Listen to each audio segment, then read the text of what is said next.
नमस्कार मित्रों, मैं हूं डॉक्टर हरिनिवास। चैनल का नाम है संस्कृत साहित्य एवं संस्कृति। महाभारत की श्रेष्ठ कथाओं में आपका स्वागत है। द्रौपदी से, अपने भाइयों से, सबसे विदा लेकर के जैसा महर्षि वेदव्यास का मार्गदर्शन था उसी प्रकार से एक विशिष्ट विद्या से अलंकृत अर्जुन जो हैं तपस्या के लिए निकल पड़ते हैं, क्योंकि उनको सारे दिव्यास्त्र प्राप्त करने हैं। जब व्यक्ति के सामने उसका लक्ष्य हो तो उसकी गति बड़ी तीव्र हो जाती है। अर्जुन भी हिमालय पर्वत की तरफ जब प्रस्थान करते हैं तो महर्षि वेदव्यास ने लिखा है कि वो एक ही दिन में सारा मार्ग पार करके हिमालय तक पहुंच गए हैं। हिमालय पे गंधमादन पर्वत से होते हुए और बहुत सारे दुर्गम पर्वतों से होते हुए वो इंद्रकील पर्वत पे जाकर के पहुंचते हैं। इंद्रकीलम समासाद्य ततो तिष्ठत धनंजय अंतरिक्षेति शुश्रावय तिष्ठेति सा वचस्तदा। अब इंद्रकील पर्वत पे वो पहुंचे हैं और तभी उनको एक अंतरिक्ष से आवाज सुनाई देती है कि अरे भाई रुक जाओ रुक जाओ। चारों तरफ देखते हैं और एक वृक्ष के नीचे एक ब्राह्मण को तपस्या करता हुआ देख करके अर्जुन आश्चर्य में पड़ जाते हैं, क्योंकि वाह्या श्रिया दीप्यमानम पिंगलम जटिलम कृशम सुब्रवीत अर्जुनम तत्र स्थितम दृष्ट्वा महातपा। अर्जुन ने वहां एक अत्यंत तपस्वी जिसकी पीली पीली जटाएं हैं, जो एकदम सूख के कांटा हो गया है अपनी तपस्या करते करते, लेकिन फिर भी जिसके शरीर में से दिव्य तेज प्रकट हो रहा है, इस प्रकार के एक महान तपस्वी को देखते हैं। वो तपस्वी कहता है अर्जुन से कि अरे भैया तुम ये धनुष बाण लेकर के कहां घूम रहे हो? नेहास्ति धनुषा कार्यम। अरे ये तो बिल्कुल उत्तम लोगों के रहने का स्थान है। यहां तो तपस्वी लोग तपस्या करते हैं, यहां ये धनुष बाण और इन सब चीजों का क्या कार्य है? निक्षिपैत धनुस्तात प्राप्तोसी परमाम गति। तुम इस धनुष को फेंक दो, मैं तुम्हें आशीर्वाद देता हूं, तुम परम गति को प्राप्त करोगे। अर्जुन ने अत्यंत तेजस्वी उस तपस्वी ब्राह्मण की बात तो सुनी, लेकिन अर्जुन तो और दिव्य अस्त्र प्राप्त करने आए हैं। वो यहां पे शांति प्राप्त करने नहीं आए हैं, वो यहां मोक्ष की कामना से नहीं आए हैं। भले यहां रहने वाले महात्मा तपस्या करके मोक्ष चाहते हो, लेकिन अर्जुन का लक्ष्य तो कुछ और है। उस तपस्वी के बहुत कहने पर भी अर्जुन अपनी जो दृढ़ निश्चय है उससे नहीं डिगते हैं और उसी प्रकार से धनुष बाण लेकर के सन्नद्ध रहते हैं। जब उनका दृढ़ निश्चय देखा तो ब्राह्मण उनके सामने इंद्र के रूप में प्रकट होता है और उनसे कहता है, तमुवाच ततः प्रीता साद्विजः प्रहसन्निवय वरम वृणीष्व भद्रम ते शक्रो अहम हरिशूदन। अरे भाई, जिस इंद्र को ढूंढते हुए तुम यहां पहुंचे हो वो इंद्र ही मैं हूं। मैं तुम्हारी इस दृढ़ता से प्रसन्न हुआ। बोलो, वरदान मांगो, क्या चाहिए तुमको? ईप्सितो ह्येष वै कामो वरम चैनम प्रयच्छ में तत्वोद्य भगवन्नस्त्र कृष्णम इच्छामि वेदितुम। तब अर्जुन स्पष्ट कहते हैं कि महाराज, वैसे तो आप हमारी कामना जानते ही हैं कि हम किस लिए यहां आए हैं, फिर भी आप कह रहे हो तो मुझे आपके पास से वो समस्त दिव्यास्त्रों का ज्ञान चाहिए जो आपके स्वयं के पास है। इंद्र ने अत्यंत प्रेम से अर्जुन को वहां पे समझाया है, उनको और भी बहुत सारी बातें बताई हैं कि भैया इस युद्ध में और इन शस्त्रों में कुछ नहीं पड़ा हुआ है। तुम अब यहाँ आ ही गए हो, इतनी तपस्या कर रहे हो, दिव्य लोक तुम्हारे लिए खुले पड़े हुए हैं। दिव्य लोकों में आ जाओ, वहां का आनंद, वहां के सुख सब तुम्हारी राह देख रहे हैं। क्या रखा है अब वापस वहां भाइयों के और द्रौपदी के पास जाने में? तब अर्जुन ये कहते हैं कि मेरे भाई मेरी राह देखेंगे और मैं जिस कार्य के लिए आया हूं वही मुझे चाहिए। इसके अतिरिक्त मुझे कोई सुख, कोई शांति, कोई समृद्धि और कुछ भी नहीं चाहिए।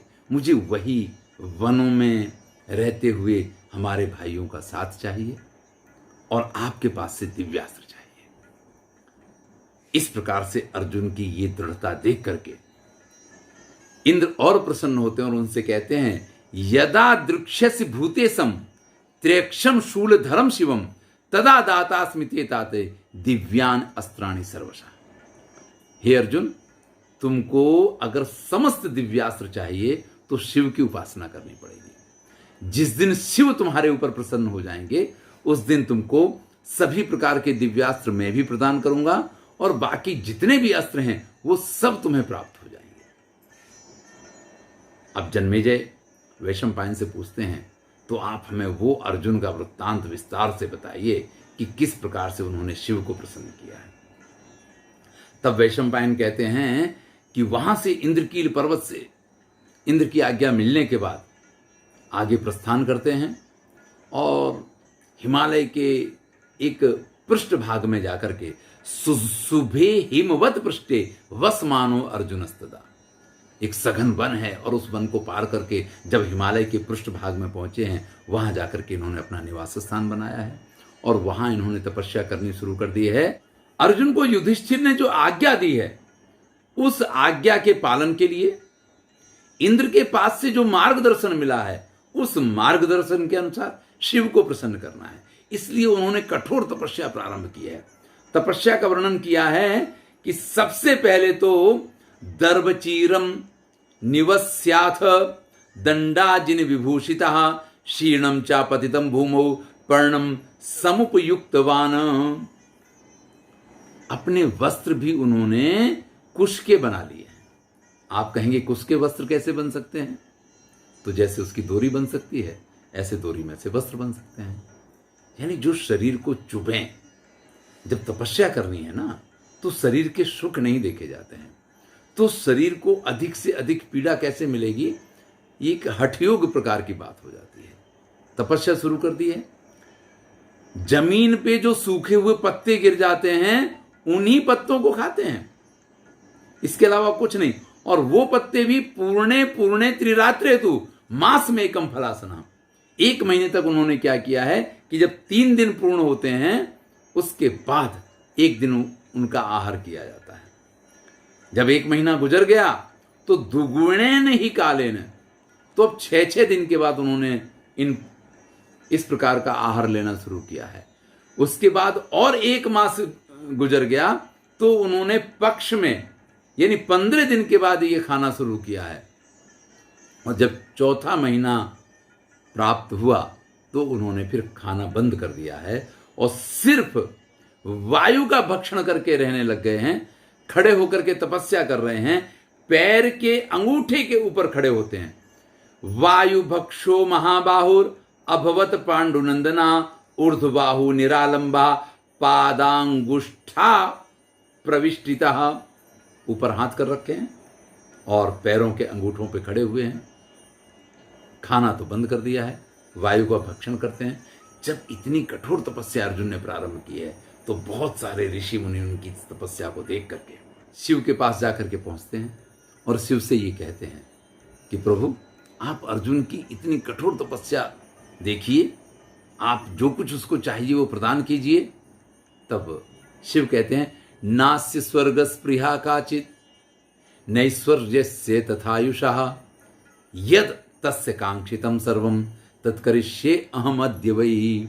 शिव प्रसन्न होकर के कहते हैं कि ना तो उसको स्वर्ग चाहिए ना ही उसको और किसी प्रकार की कामना है, उसको जो चाहिए है आज मैं उसकी ये इच्छा पूर्ण कर दूंगा। और इतना निर्णय करने के बाद शंकर भगवान जो हैं वो अर्जुन के पास जाने के लिए प्रस्थान करते हैं। किरात का वेश धारण किया है।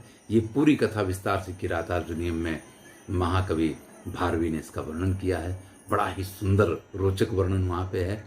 यहाँ पे भी महाभारत में जो कथा पाई जाती है उसके अनुसार शिव ने किरात का वेश धारण किया है। बहुत सारी किरातियाँ उनके आसपास हैं, भूत प्रेतों ने भी सबने उसी प्रकार के वेश धारण कर लिए और जहाँ अर्जुन तपस्या कर रहे थे वहाँ जाकर के ये पहुँच जाते हैं। उसी समय एक मूक नाम का जो असुर है, मूकम नाम दनोह पुत्र, दनु का पुत्र है यानी दानव है ये, देखिए, दिति के पुत्रों को दैत्य कहा गया, धनु के पुत्रों को दानव कहा गया। आप कश्यप ऋषि की जो 13 पत्नियां हैं उनकी संतानों का विवेचन देखें, इसके ऊपर एक वीडियो है, तो आपको मालूम पड़ेगा कि दानव अलग होते हैं, दैत्य अलग होते हैं, राक्षस अलग होते हैं, असुर अलग होते हैं। ये सबके अलग अलग प्रजातियां हैं, सबकी माताएं अलग अलग हैं। ये बात एक है कि पिता उनके एक ही हैं।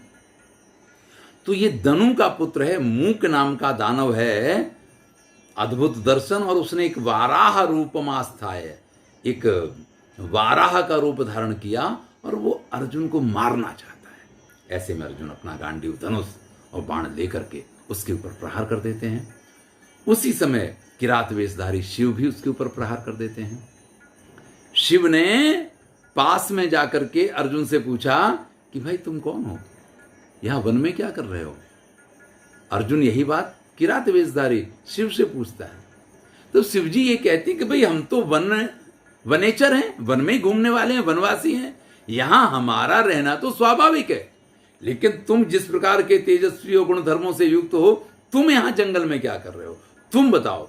तो वो कहता है कि मैं गांडीवधारी अर्जुन हूं, मैं तो कहीं भी किसी भी रूप में और कैसे भी रह सकता हूं, मुझे किसी चीज की चिंता नहीं होती है, वन में मेरा कोई क्या बिगाड़ सकता है। देखो यही जो मुझे मारने के लिए यहां आया था, मैंने इसको मार दिया। तब किरात वेशधारी शिव कहते हैं कि भाई ये मेरा शिकार था, क्योंकि मैंने पहले ही इसको मारने का निर्णय किया था, तो इसको मैंने मारा है। अर्जुन कहते कि नहीं, उसने मेरा अपकार करने का निर्णय किया था, उसने मुझे मारने का निर्णय किया था, इसलिए मैंने इसको मारा है। तब शिव कहते हैं अगर तुमने इसको मारा है तो तुमने गलत किया है, क्योंकि ये मेरा शिकार था और मेरे शिकार के ऊपर तुम बाण नहीं चला सकते हो, तुमने यहां नियम का भंग किया है। अर्जुन कहता है कि बड़े नियम भंग की बात मत करो, अभी इस वन में तुम्हारा रहना, तुमको इस वन से निकाल दूंगा। ये जो अर्जुन के अंदर का अभिमान है, ये उनकी तपस्या का बाधक है, और इसको जब तक खत्म ना करें तब तक अर्जुन को यह अधिकार नहीं है कि दिव्यास्त्र प्राप्त करें। इसलिए शिव तुरंत ही उससे कहते हैं कि ठीक है भैया, तुम में अगर बड़ी शक्ति है तो निकाल दो हमको यहां से। अर्जुन तीव्र बाणों की वर्षा करते हैं, लेकिन वो किरात वेशधारी शिव को एक भी बाण स्पर्श तक नहीं कर पाता है, कि उनकी लाघव के सामने तो अर्जुन का लाघव क्या करेगा। काफी देर तक दोनों के बीच में युद्ध होता है। जब किरात वेशधारी शिव सरसंधान करके वो बाण चलाते हैं तो अर्जुन उन बाणों का कुछ नहीं बिगाड़ पाते हैं। इस तरीके से अर्जुन पूरी तरीके से घायल हो गए हैं। जब बाण खत्म हुए तो अर्जुन वही धनुष लेकर के और लाठी की तरह शिव के ऊपर उसका प्रहार करना चाहते हैं, तो शिव उस धनुष को, गांडीव को पकड़ के और उनसे छीन लेते हैं। फिर तलवार से लेकर के जिन जिन अस्त्रों से अर्जुन शिव के साथ युद्ध करते हैं, अर्जुन को तो नहीं मालूम शिव है, किरात वेशधारी शिव के साथ युद्ध करते हैं, सभी जगह पे अर्जुन परास्त होते हैं। यहां तक कि बाद में जब कोई शस्त्र नहीं रहा तो मल्ल युद्ध करने बैठते हैं, और उस मल्ल युद्ध में भी अर्जुन परास्त हो जाते हैं। जब बहुत लहूलुहान और बहुत घायल हो गए हैं अर्जुन, तो बेहोश होकर के गिर जाते हैं। थोड़ी देर बाद जब उनको होश आता है तो शिव की उपासना कर रहे थे, शिव की तपस्या कर रहे थे, इसलिए वो शिव की एक मूर्ति बनाते हैं और उस मिट्टी की मूर्ति की पूजा शुरू करते हैं। जो हार वो शिव की इस मूर्ति के ऊपर चढ़ाते हैं, वो हार सीधा उस किरात के गले में पड़ता है जाकर के। जो फूल इनके ऊपर चढ़ाते हैं वो फूल सीधे किरात के चरणों में गिरते हैं जाकर के। और इस प्रकार से अर्जुन किरात वेशधारी उन शिव को पहचानते हैं, उनके चरणों में प्रणाम करते हैं, उनसे प्रार्थना करते हैं और उनसे अपने इस दुष्कृत्य के लिए क्षमा मांगते हैं कि मैंने आपके ऊपर प्रहार किया। शरण्यम शरणम गत्वा भगवंतम पिनाकिनम मृण्मयम स्थंडिलम कृत्वा माल्येना पूजयत भवम। महर्षि वेदव्यास ने बड़ा सुंदर इसका वर्णन किया है कि जब अर्जुन अत्यंत व्याकुल हो गए, बिल्कुल परास्त हो गए, जब उनको ये लगा कि अब मैं कुछ नहीं कर सकता हूं, तो उन्होंने शिव की मूर्ति बनाई और उसके ऊपर जो चढ़ाया, तच्च माल्यम तदा पार्थे किरात शिरसि स्थिता, उसको किरात के सिर में पड़ा हुआ देख करके अपस्यत पांडव श्रेष्ठो हर्षेण प्रकृति था। और फिर तो वो अत्यंत प्रसन्न हो जाते हैं कि मैंने इतनी देर तक जिनके साथ युद्ध किया वो शिव हैं। पैरों में पड़ जाते हैं। पपात पादयो तस्य ततः प्रीतो भवत भवा। और फिर जब उनके पैरों में गिर जाते हैं, आशुतोष तुम अवढरदानी, शिव अत्यंत प्रसन्न हो जाते हैं। अर्जुन बड़ी मनोयोग से शिव की उपासना करते हैं, उनकी प्रार्थना करते हैं। एक श्लोक यहाँ पे सुनते हैं। कपर्दिन सर्वदेवेश भगनेत्र निपातन, देवदेव महादेव नीलग्रीव जटाधरा, कारणानां च परमं जाने त्वां त्र्यंबकेश्वर, देवानां च गतिं देवे त्वत्प्रसूतमिदं जगत। तब शिव कहते हैं कि मैं हर तरीके से तुमसे प्रसन्न हूं और तुमको जो चाहिए वो वरदान मांग लो। अब किस प्रकार से अर्जुन उनसे वरदान मांगते हैं और किस प्रकार से अर्जुन को दिव्यास्त्रों की प्राप्ति होती है, ये कथा हम अगले वीडियो में सुनेंगे। मैं हूं डॉक्टर हरिनिवास और चैनल का नाम है संस्कृत साहित्य एवं संस्कृति।